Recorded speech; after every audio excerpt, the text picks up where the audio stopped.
ਸਾਡੇ ਕੋਲ ਨਿੱਕਰ ਦਾ ਬੜਾ ਰਿਵਾਜ ਹੋ ਗਿਆ, ਬਿਲਖਸੂਸ ਹੈ ਗਰਮੀਆਂ ਵਿੱਚ।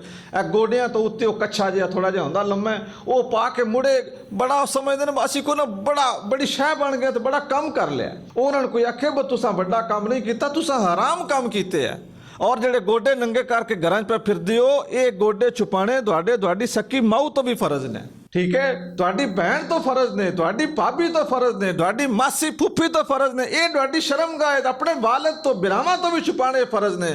मर्द की शर्मगाह की ये नाफ दुन्नी तो लैके गोडियां ताईं। तो साडे जवान समझते हैं मैं अज निक्कर पा लीए ना तो मैं पता नहीं कोई शह ही बड़ी बन गया, तो वो इधर निकल फिर छत्तां ते चढ़, फिर हमसायां दियां बच्चियां जड़ियां मतलब इस वजह तो बाहर नहीं निकलदियां मैं फलाना छत ते खड़िया उन्हें बारी देनी है, कपड़े धोने ने, घर में नहाना है, होर सैकड़ियां काम ने। कदी भी इंज दा काम ना करो कि किसी औरत नूं किसी हमसाए दे लड़के की वजह तो अपने आप नूं छुप छुप के जिंदगी गुजारनी पवे। कबूतरां दे अड्डे लगे ने छत्तां उत्ते, सीटियां सारी रात बल्ब बलदे ने। अच्छा कदी अंदाजा करो कि तुहाडे वेड़े जरा बल्ब बलदा होवे, दो मंजियां डट्ठियां नींदर आउंदी है, रोशनी में बंदा नहीं सह सकदा, वो सारी रात बलदे ने। और गवाडी ने माड़ा जी आखे ते ज़हर हुण जिन्हां कबूतर रखे ने टिल्ले विच हुंदे ने, जरा हुण आंदे कोल खाने पीने तो वध चवन्नी हुंदी तां यशी ते लंदे, वो उल्टा फिर उन्हां नूं गाली गलोच करदे ने, उन्हां नूं नाराज़ हुंदे ने, हमसायां नूं तंग करदे रहना।